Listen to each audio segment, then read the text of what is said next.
mis hermanos, en la fe de nuestro Señor Jesucristo. Que sean ustedes bendecidos este día con la palabra de este encantador, difícil libro de Apocalipsis, que lo hemos estado disfrutando, aunque hemos llevado paso lento, porque no tenemos prisa de no entenderla. De tal manera que he dicho que el libro del Apocalipsis es un libro sobre la segunda venida de Cristo y las consecuencias de esa venida.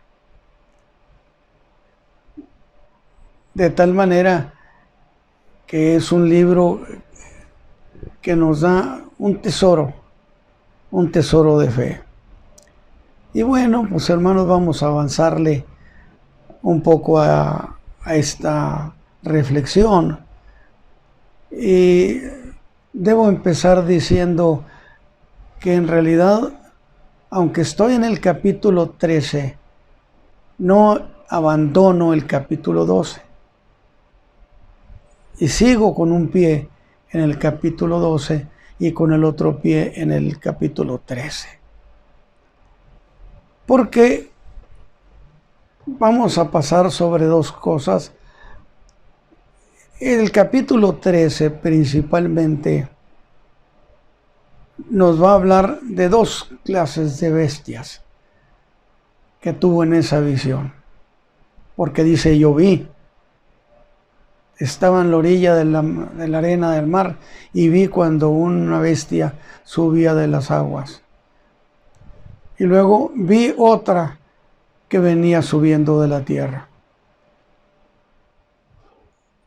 Y que es muy interesante, porque no hay problema para entender aquello de que era una bestia que subió de la mar. Definitivamente no hay ningún problema, porque la misma Escritura explica en la Biblia qué es eso de la mar. Definitivamente es muchedumbre de naciones. Pero lo estaré citando en un rato más. Y por otro lado, cuando dice la bestia que subía de la tierra, yo he revisado los comentarios de muy buenos escritores, pero no me queda la duda de que cuando se habla de la segunda bestia que viene subiendo de la tierra, el intento del intérprete es dar una razón en el sentido de que pertenece a alguna nación, esa bestia que viene subiendo, para darle origen de nación. Lo estaremos viendo. Pero lo que sí puedo entonces decir es que el capítulo 12, porque tengo que reandar mis pasos sobre ese capítulo, porque resulta que el capítulo 12 nos da antecedentes para el capítulo 13. Y conviene verlo. Entonces quedamos en que el capítulo 12 nos da los antecedentes de un juicio, pero un juicio que se dio en el cielo. ¿A quiénes juzgaron aquí? Por lo que se ve, puesto que están defendiendo su salvación por Cristo, necesariamente son redimidos. Y necesariamente me remito allá por el capítulo 5 de Apocalipsis, donde en realidad estaban cantando, digno eres, Cordero, de recibir la honra y la gloria y la alabanza, porque nos ha redimido para Dios con tu sangre, de todo linaje, de toda tribu y de toda lengua. Y no podemos ignorarlo. que se trata de la iglesia. Porque el otro grupo que está cantando no habla de esa manera. Porque has redimido, no dice nos has redimido. Evidentemente ese segundo grupo, en el capítulo 5, vienen siendo moradores del cielo, los ángeles particularmente. ¿Por qué? Porque ellos no han sido redimidos, porque los ángeles no son redimibles.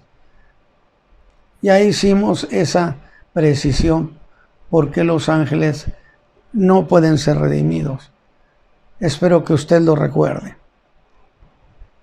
Y no pueden ser redimidos a diferencia de la raza humana, porque la raza humana somos una familia. Y en Adán, al caer Adán, caímos todos. Pero en Cristo fuimos redimidos todos. Es decir, Cristo es de nuestra familia. Nosotros también pertenecemos a la familia de Adán. Pero los ángeles no tienen papá, no tienen quien pueda representarlos como un núcleo familiar. Esa es la razón por la cual usted no encuentra en la Escritura la redención de los ángeles. Ahora, por otro lado, el capítulo 12 nos presenta también dos grupos. Uno de esos grupos es al que están juzgando. Le están haciendo un juicio de fe y de conducta cristiana. Necesariamente estos que están aquí en el capítulo 12, dice Apocalipsis, que ellos le han vencido al diablo por la sangre del Cordero y por la palabra de su testimonio. Tampoco podemos ignorar que se trata de la iglesia. Sí, pero al decir que se trata de la iglesia y descubrir que sí se trata de la iglesia, pues estamos hablando de que la iglesia no está en la tierra, que la iglesia está en el cielo, está con el Señor, que la iglesia ya fue levantada. Consecuentemente, la iglesia no está participando en la gran tribulación, que es una de las cosas que yo he querido marcar mucho, porque en muchos creyentes existe esa inquietud. Hermano, ¿vamos a estar en la gran tribulación? Pues yo no encuentro la iglesia participando en la gran tribulación. Lo que sí encuentro es a Israel, en el mismo capítulo 12, pero no encuentro la iglesia. Entonces el primer grupo del capítulo 12 es evidentemente la iglesia. Y si es la iglesia, implica que ésta fue levantada en el arrebatamiento. Porque usted puede acordarse de que hicimos una aclaración, una precisión. El arrebatamiento de la iglesia y la segunda venida de Cristo son dos sucesos muy cercanos y que llega a confundirse las señales de uno como si fueran las señales de otro. La iglesia fue levantada justamente cuando termina la plenitud, ¿sí?, o el tiempo de los gentiles, que es esa redención que Dios nos regaló al mundo gentil. Y pasarían 7 años entre el arrebatamiento de la iglesia y la segunda venida de Cristo hay una distancia de 7 años. Esos 7 años vienen siendo al mismo tiempo los 7 años de la semana profética de Daniel, que es la última semana que falta por cumplir. Entonces tenemos ahí un grupo. Pero hay un segundo, pero déjeme mejor hacer esta otra aclaración. Por consecuencia, usted a ese grupo que reconocemos que es la iglesia, por las cosas que se dicen en ese juicio que se está haciendo, esa iglesia no está participando en la gran tribulación. Porque la gran tribulación empezó a darse en la última mitad de la semana profética de Daniel. A ver, vamos a hacerlo de nuevo. Nos queda 7 años, que es la última semana que falta. Muy bien. Se ha dicho, son 7 años de gran tribulación. Pero la escritura, la profecía, no avala que sean las cosas así, sino que la última semana profética queda dividida en 2 partes, cada una de 3 años y medio. Esos 3 años y medio vienen siendo el tiempo representado en el caballo blanco y su jinete, que fueron 3 años y medio de una supuesta paz, o cuando menos de paz, que no es la paz de Dios. 3 años y medio. Es decir, la mitad de esa semana profética se ha consumido en esos 3 años y medio del caballo blanco. Yo creo que sí se entendió eso. Y a partir del caballo bermejo empiezan en la tierra los grandes conflictos de guerra. Por consecuencia, de allí a que se termine la gran tribulación, no quedan más que 3 años y medio. Los 42 meses que dice, o el tiempo y tiempos y la mitad de un tiempo, que dice el capítulo 12, que sustentan a Israel. Los 42 meses de esos 2 testigos, los 42 meses de persecución.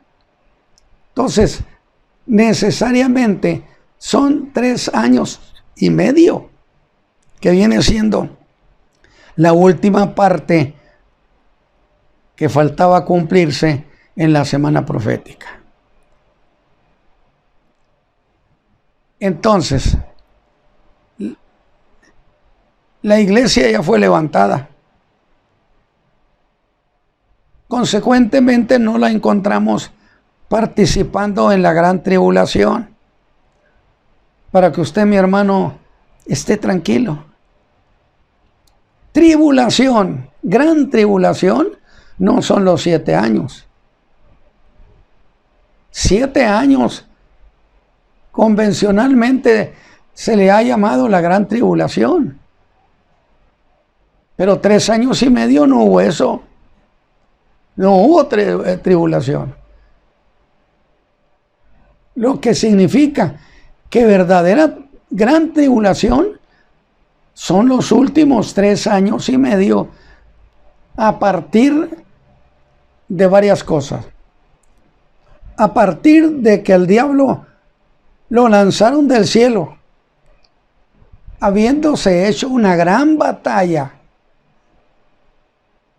Sería muy interesante pensar y ver ¿Por qué quería quedarse allá? Si ya los hermanos lo habían vencido, ya no tenía nada que hacer. Quería quedarse. Tendría algunos motivos para seguir. Porque, ¿qué estaba haciendo con ese juicio? Estaba peleando la vida de la iglesia. Pero todos, dice, le han vencido. 1, por la sangre del Cordero. Y 2, por la palabra de su testimonio, que ahorita vamos a mencionarlo.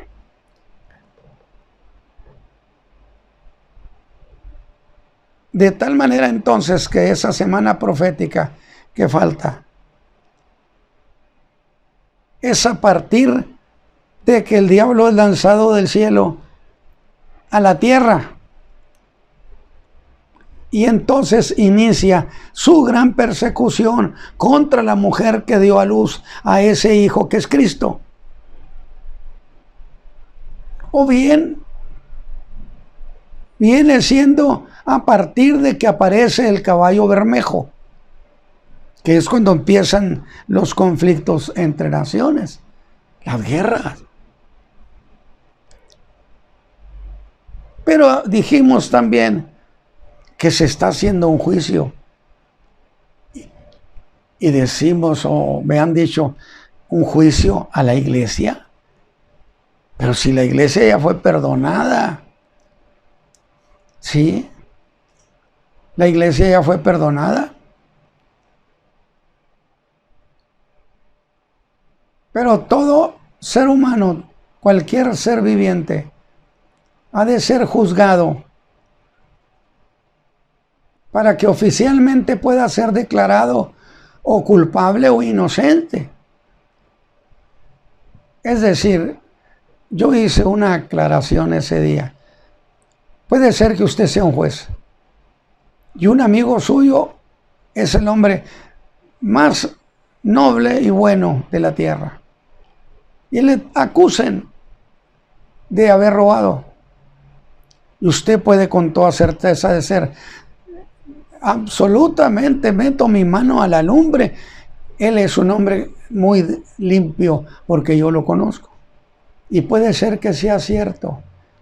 Sin embargo, eso no adquiere connotación de algo oficial.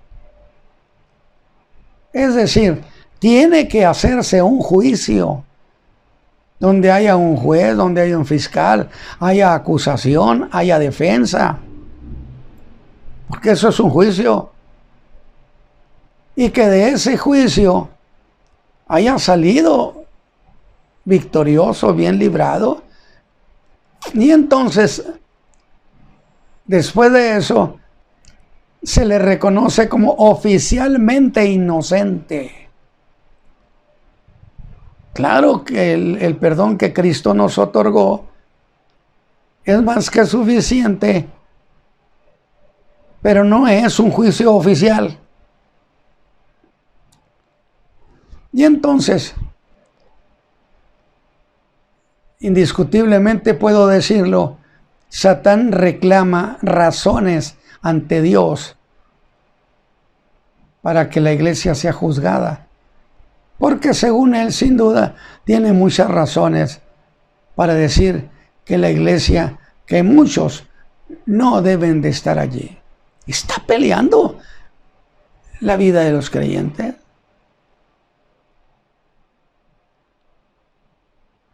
Y entonces se hace un juicio en el cielo. ¿O no dice que fue en el cielo? El versículo 7 dice, la batalla se hizo en el cielo. Los siguientes versículos dicen que acusaba a sus hermanos en el cielo. Es decir, no está acusando a los creyentes en algún lugar de la tierra. Los está acusando en el cielo.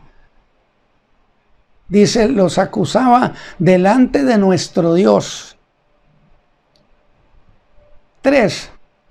Dice que el arcángel Miguel lo expulsó, lo lanzó a la tierra, es decir, en caída libre. Es decir, lo lanzaron del cielo a que viniera a la tierra. Luego ese juicio, no hay manera de decir que no se estaba haciendo en el cielo y que era la iglesia a la que estaban juzgando.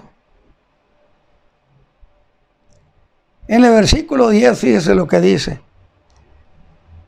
porque el acusador de nuestros hermanos ha sido arrojado,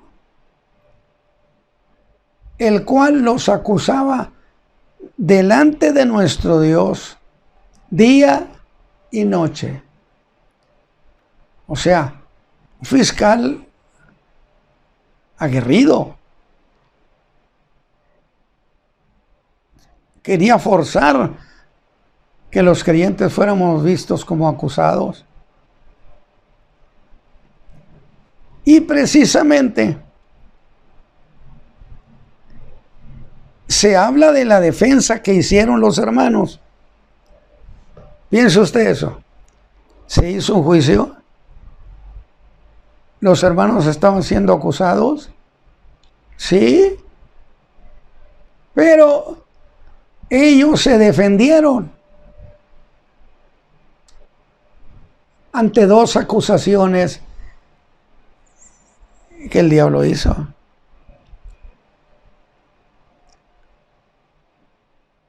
Los creyentes hacen defensa en dos sentidos de las acusaciones que el diablo hacía contra ellos. Porque el versículo 11 dice: y ellos, ¿quiénes son ellos? Los hermanos, los que fueron arrebatados, la iglesia, y ellos le han vencido. Y da dos argumentos poderosos que yo he querido que queden muy claros porque son doctrina pura. Y ellos le han vencido. ¿A quién? Al acusador. Por la sangre del Cordero, primero. Y dos, por la palabra de su testimonio. No sé si usted le expliqué bien o lo estoy haciendo bien. Dos acusaciones que tenía el diablo contra ellos. Y dos defensas muy valiosas que hicieron los hermanos contra las acusaciones que el diablo les hacía ahí en ese juicio. Le han vencido. Primer argumento de defensa: echaron mano de la sangre del Cordero. El hecho histórico de nuestra salvación, hecha aquí en la tierra, porque aquí murió Cristo entre nosotros. Y segunda acusación, por la palabra de su testimonio. A ver, vamos, porque a mí en lo personal me interesa que usted lo asimile. Note esto. Los hermanos, en su defensa contra las dos acusaciones que el diablo está haciendo, apelan primero a un hecho histórico que había sucedido en Jerusalén allá por el año 29. ¿Y cómo el diablo podría desmentir que allí, esa fecha, el Señor había derramado su sangre para perdón de nuestros pecados? Imposible, irrebatible. Porque además la Biblia establece que lo hizo ante muchos testigos. ¿Quiénes estarían allí sobre las colinas del monte del Gólgota? ¿Le parece que estaría Satán y sus demonios y sus ángeles sobre los cielos del Calvario, porque ellos querían la derrota del Señor. Estaban pues miles de gentes que habían ido de todo el mundo. Mucha gente estaba presente, estaban los demonios, pero ¿no cree usted que estaban millones de ángeles de Dios? Si el día que nació el Señor vinieron multitudes de ángeles a cantarle, ¿usted cree que no estaban interesados en el resultado de esa batalla? Y como el Señor venció, se dice en la Escritura, y ellos le han vencido por la sangre del Cordero y la palabra de su testimonio. Entonces, piense esto, mi hermano. ¿Cómo desmentir ese hecho que sucedió en Jerusalén? Si allí el Señor Jesús derramó su sangre para perdón de nuestros pecados. Acusación número 1, rechazada. No podía desmentir la muerte del Señor Jesús por nuestros pecados, que su sangre había sido derramada allí. Y entonces, cuando le pedimos perdón, hay que entender, una cosa es el perdón de nuestra vida pasada en el pecado. No conocíamos al Señor, vivíamos a la manera que queríamos, y esa era una cosecha de pecados de mucho tiempo. Pero cuando el Señor perdona los pecados del hombre, esos que estoy diciendo, porque estoy hablando de dos clases de pecados, estoy hablando de esa clase de pecado que es nuestra vida pasada. No conocíamos al Señor, pero vivíamos en pecado. Son los pecados de nuestra vida pasada. Esos son unos. Pero después de que el Señor Jesús nos ha perdonado, empieza una nueva vida, a lo que se le llama la vida cristiana. Es decir, está bien, te perdonaron, y nadie puede ser juzgado 2 veces por el mismo delito. ¿De acuerdo? Pero te quiero recordar, diría Satán, el cómo viviste tu famosa vida cristiana. No fuiste tan buen cristiano. Son dos cosas distintas.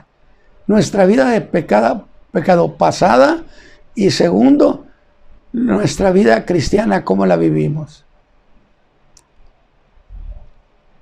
Espero que lo esté haciendo bien, mis hermanos.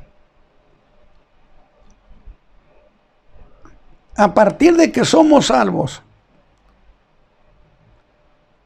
por ese sacrificio irrevocable que no es posible desmentirlo, somos salvos. Los que me están escuchando saben eso. Muchos lo han de saber. Somos salvos. Y entonces empieza una nueva vida. Una vida de hombre y mujer redimidas por Cristo, que viven como redimidos.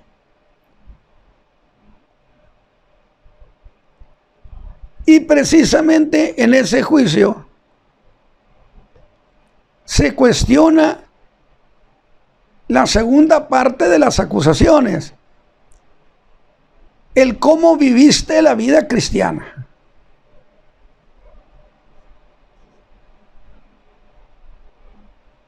que es la segunda parte de ese juicio. Entonces, a ver si lo pudimos procesar. Satán presentó dos acusaciones bíblicamente. Una, le han vencido por la sangre del Cordero, es decir, acusó de nuestra vida pasada. Los creyentes apelaron a que Cristo murió por ellos y que los había perdonado. Y eso quedó, y Satán quedó vencido. Esa es una. La segunda acusación, y esto es para un buen sermón, y la segunda acusación que Satán presenta es, sí es cierto, sí se convirtió, pero ¿qué tal vivió su vida cristiana? La vivió como quiso. Y entonces lanza su acusación por la segunda parte de ese juicio.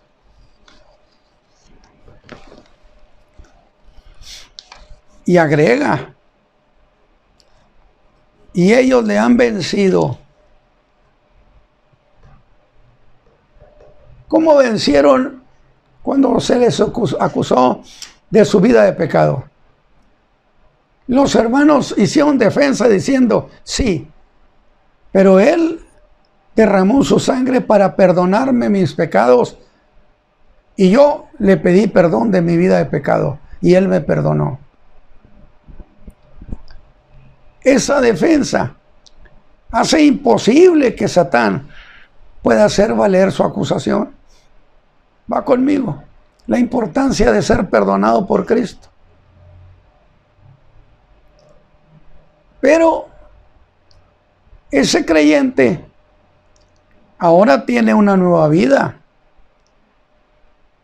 Y el diablo lanza la segunda acusación en el cómo vivió su vida cristiana.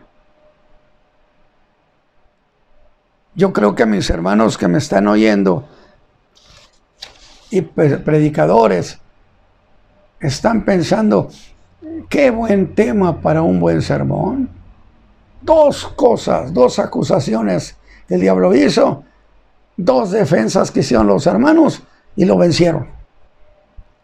Fue una victoria, no sé qué tan rápida, pero parece que duró mucho tiempo.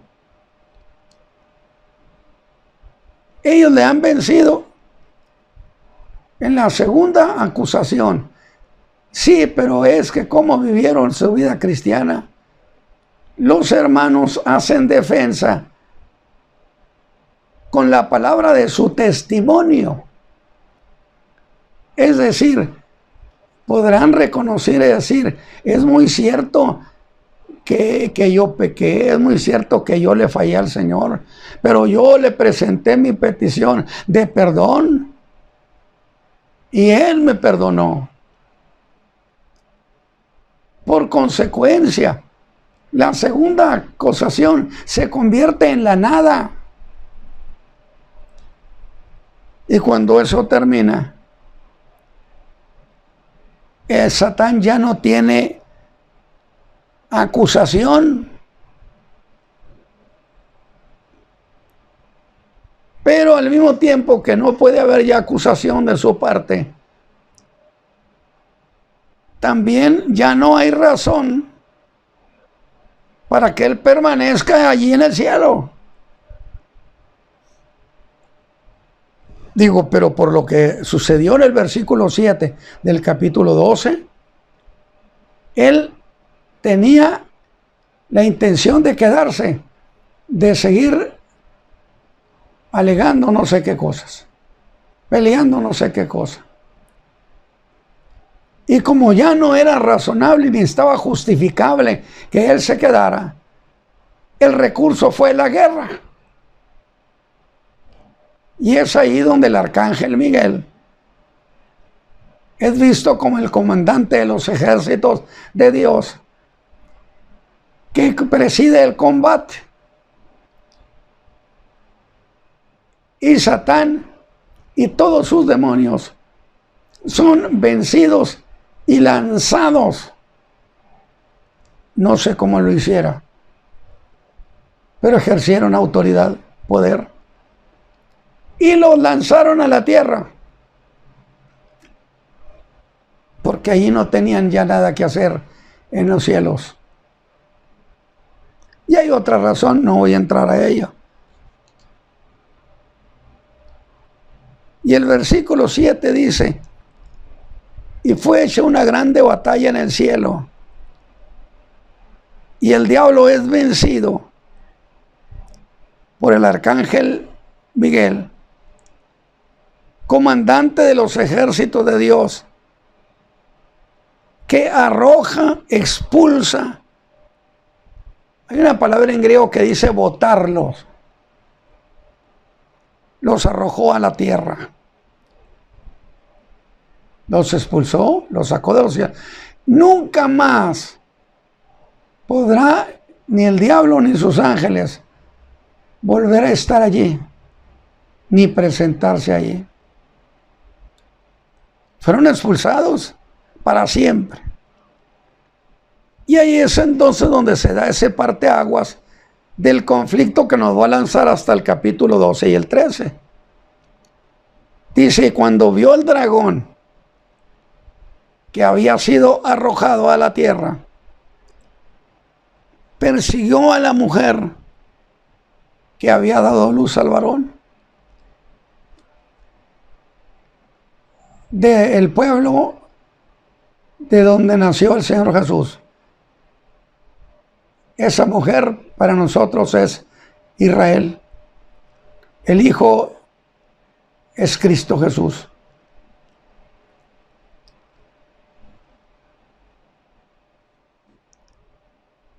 Y es aquí donde encontramos al segundo grupo.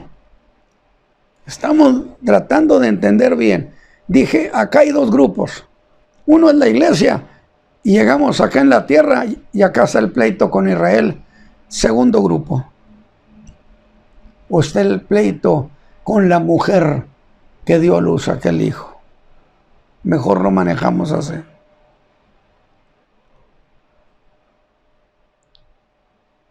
Y se desató contra ella la más feroz persecución.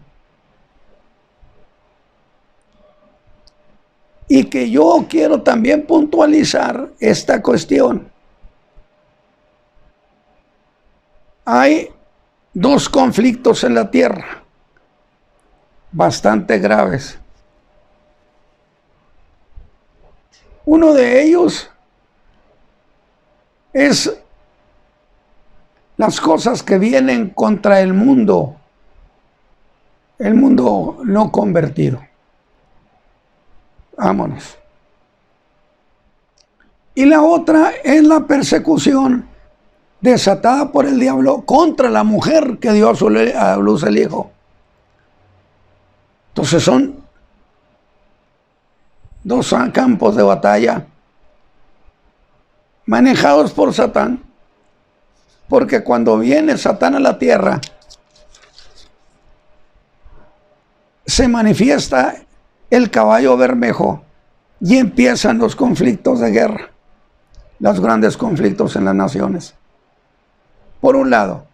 Y por otro, Satán desata su ira contra la mujer.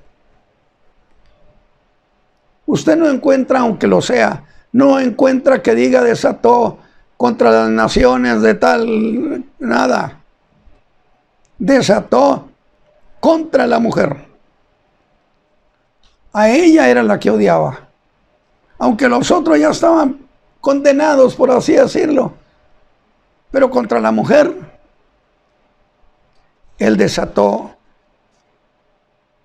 y empezó, según la profecía de Daniel, capítulo 12, versículo 1. Dice, le dijo el ángel a Daniel: en aquel tiempo se levantará Miguel, el gran príncipe que está por los hijos de tu pueblo. O sea, el arcángel Miguel es el que hace defensa para los hijos de Israel. Pero luego le advierte, ese tiempo será tiempo de angustia, cual nunca fue. ¿Desde cuándo? Desde que hubo gente hasta entonces. Por eso lo estoy repitiendo muchos detalles, porque quiero que usted revise la escritura, apréndasela. Pero luego le hace una promesa.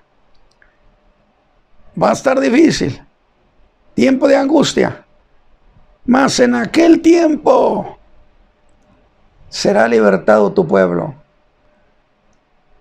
No más problemas para Israel o para la mujer esa.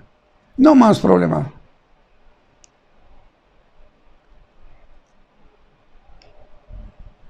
El fin del tiempo. En aquel tiempo. ¿Cuál tiempo? Déjeme decirle. Está por terminarse la gran tribulación, pero al mismo tiempo está por darse la segunda venida de Cristo. Definitivamente. Muy interesante que usted lo tenga bien entendido. Y todo esto coincide con la aparición del caballo bermejo. Pero hay que distinguir entre dos conflictos. De nuevo lo digo. Uno es contra el mundo en general. Pues el diablo no es porque los estime, porque los quiera, por nada. Eso ya están vencidos, están ahora sí que en su equipo. Y se lanza un problema contra el mundo. Gran tribulación en toda la tierra. Pero el diablo tiene un deseo de venganza contra la mujer y ejerce una durísima persecución.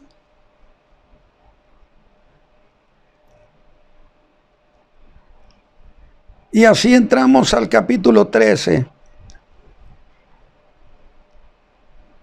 que yo espero que ya podamos entrar, donde nos habla de dos bestias. Una es una bestia que subía del mar. Juan dice, estaba yo en la arena, en la playa, y vi una bestia que subía del mar. Eso lo dice entre el 1 y 3, capítulo 13, versículo 1 al 3. Pero en el 14, en el capítulo 13, pero ya en el versículo 11, dice que vio otra bestia subiendo de la tierra. Vamos a verlo. Vamos a llamarle a la que está al principio la primera bestia. Esa Juan la vio que venía subiendo del mar. Primeros versículos. Pero luego, en el versículo 11, él ve otra bestia, que no es el anticristo. Va a ser un falso profeta, pero no es el anticristo.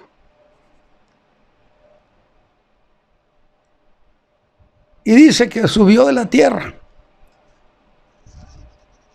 Que dije, una buena cantidad de intérpretes dicen que lo que trata la profecía es darle cierta identidad de algún pueblo o de alguna parte de la tierra. Y mire, ¿qué es eso de subió del mar?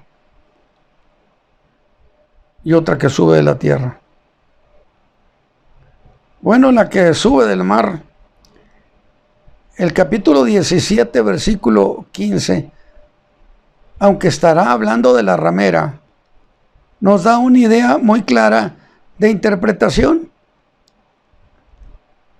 Y él me dice, las aguas que has visto, donde la ramera se sienta, son pueblos y muchedumbres y naciones y lenguas.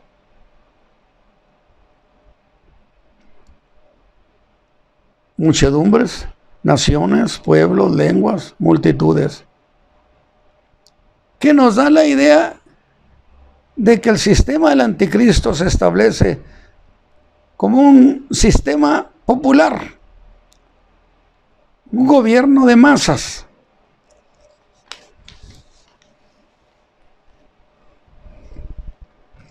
Esa bestia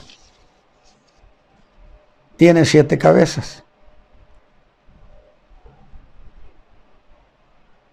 Pero es esa bestia la figura de un imperio. Como era el leopardo, como era el oso, como era el león, en las profecías de Daniel, significaban un imperio. En este caso, esa bestia es el imperio romano.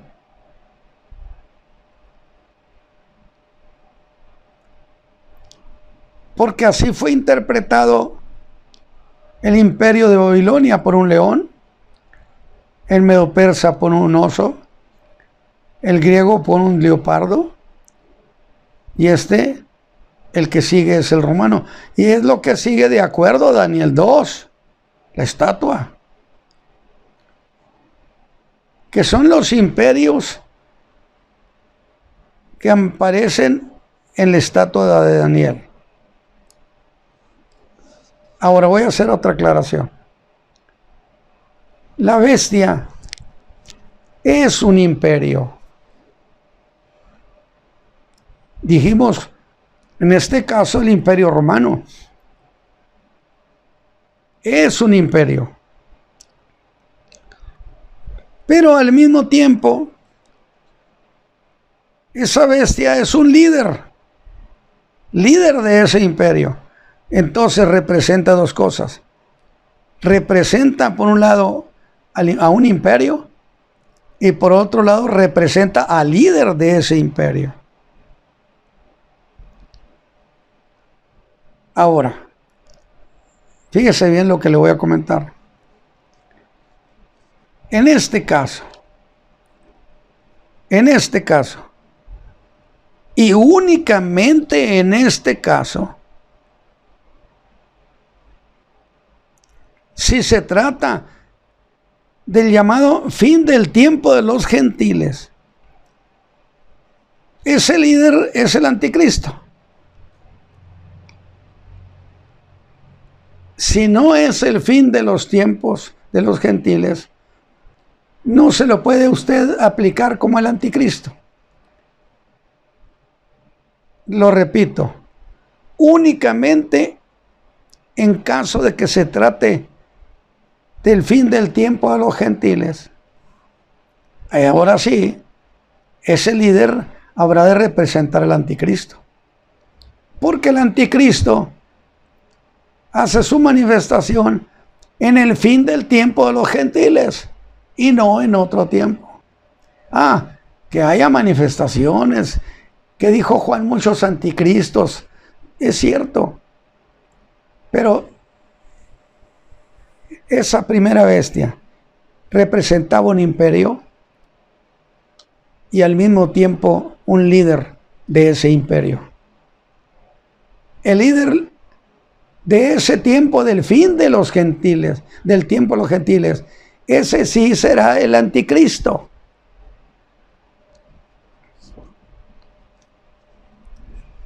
A ver, déjeme ver si lo puedo recordar para usted. Mire, en el Evangelio de Lucas, capítulo 21, que conviene que usted tenga ahí su Biblia.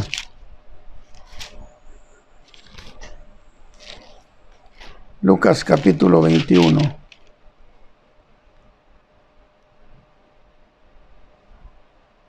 Donde está dando una profecía.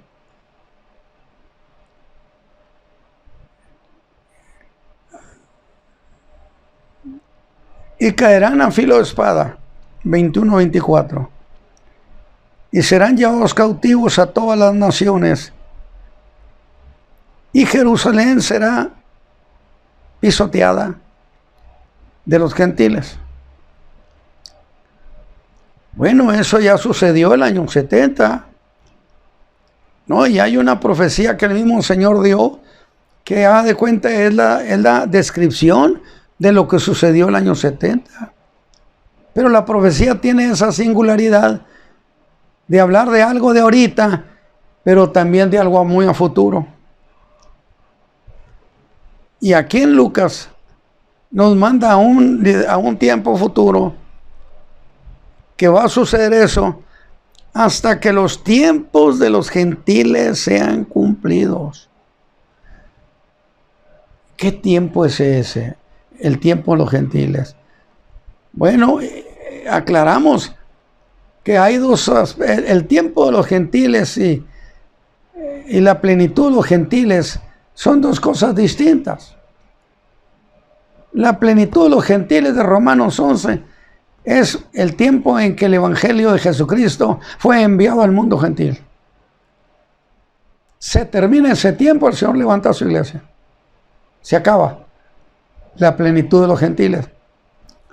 Pero desde el tiempo de Nabucodonosor hasta ahorita, no ha habido un rey descendiente de David en Jerusalén.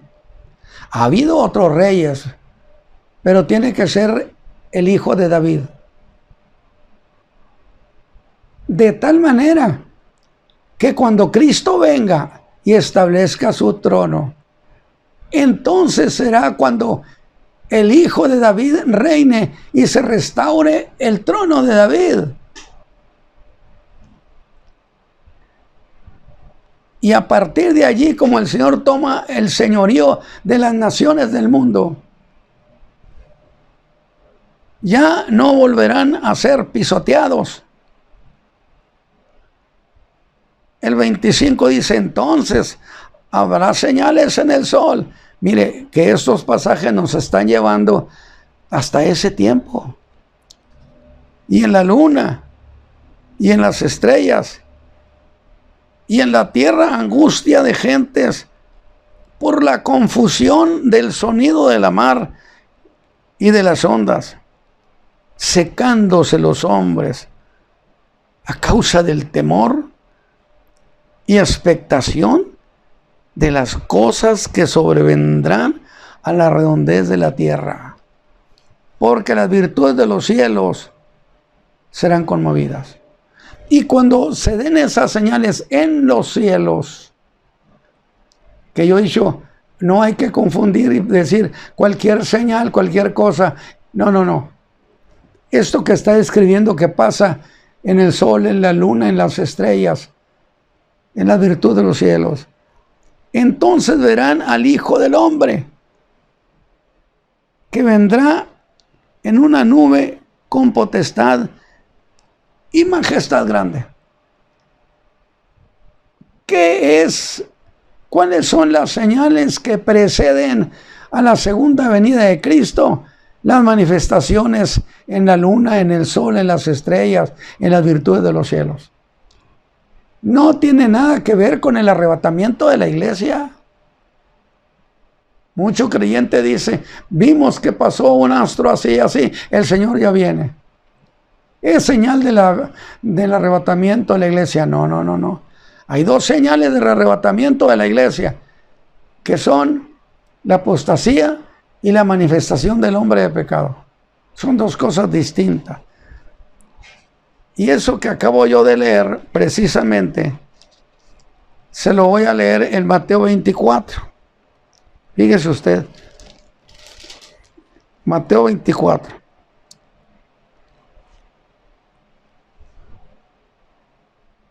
Dice, y luego después de la aflicción de aquellos días, ¿cuáles días? Los que le dijo el ángel a Daniel, tiempo cual nunca fue. El sol se oscurecerá y la luna no dará su lumbre y las estrellas caerán del cielo y las virtudes de los cielos serán conmovidas. El que leímos ahorita fue Lucas, ahora estoy leyendo Mateo. Y entonces usa la misma expresión de Lucas. Y después de estos días, y Mateo dice, y entonces se mostrará la señal del Hijo del Hombre en el cielo. Y verán al Hijo del Hombre que vendrá sobre las nubes del cielo con grande poder y gloria. ¿Qué es lo que está pasando?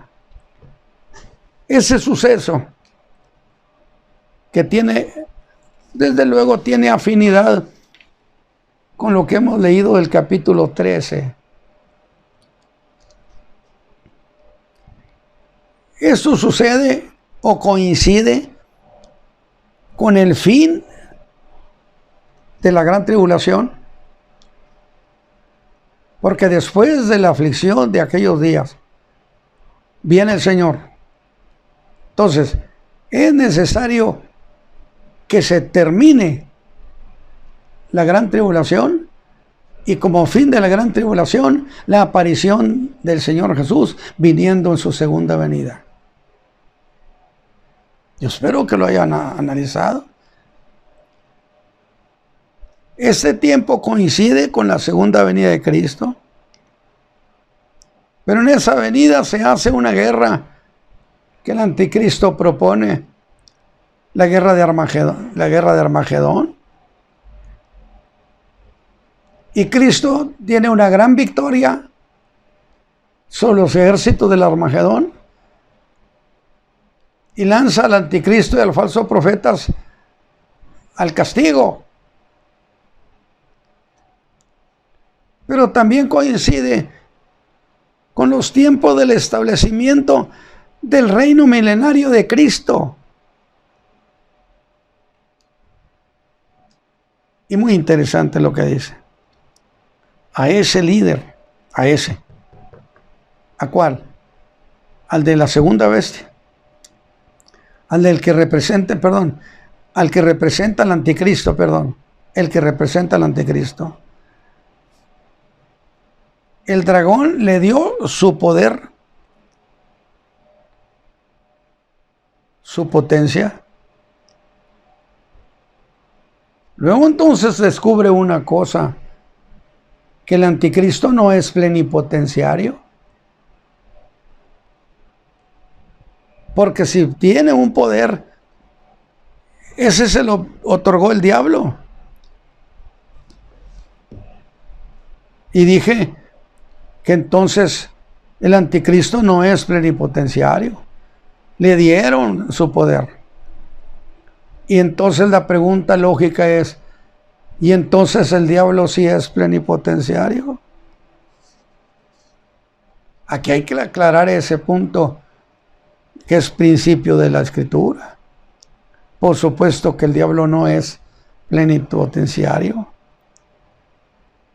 Está establecido que todo don perfecto y buena dádiva viene del Padre de las luces.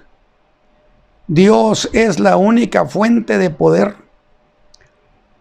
Es la única fuente de toda sabiduría. Todo eso viene del gran yo soy. ¿Quién eres? Yo soy. Diles que yo soy el que soy.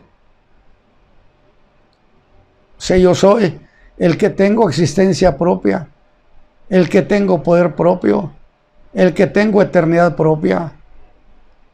Yo soy. Nadie. El diablo le otorgó. Pero si usted va a Isaías 14, allá por el versículo 12, se sorprende que cuando Dios le quite al diablo el poder, se verá como un guiñapo. Y cuando le quite la sabiduría, porque Dios no se la quitó, lo expulsó, pero no le quitó el poder ni la sabiduría. Pero un día lo va a desmantelar. Y la gente dirá, este era el que trastornaba los reinos, esta cosa.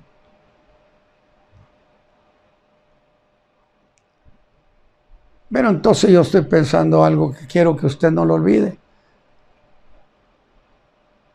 ¿Por qué el diablo no establece su reino? ¿Para qué tiene que andar ocupando a un prestanombre? Porque el anticristo es un prestanombre. ¿Por qué? Por una razón sencilla.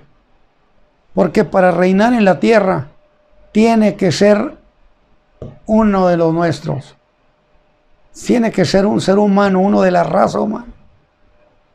¿Por qué cree que Cristo tiene todo el derecho, además de ser hijo de David? Tiene todo el derecho porque además se hizo hombre y venció como hombre. Y como hombre tiene el derecho de tomar el trono.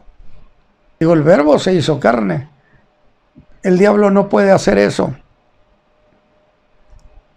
Por consecuencia,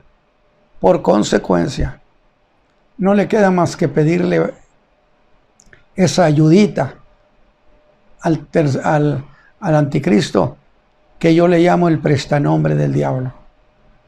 Allí nos vamos a quedar por esta ocasión, mis hermanos.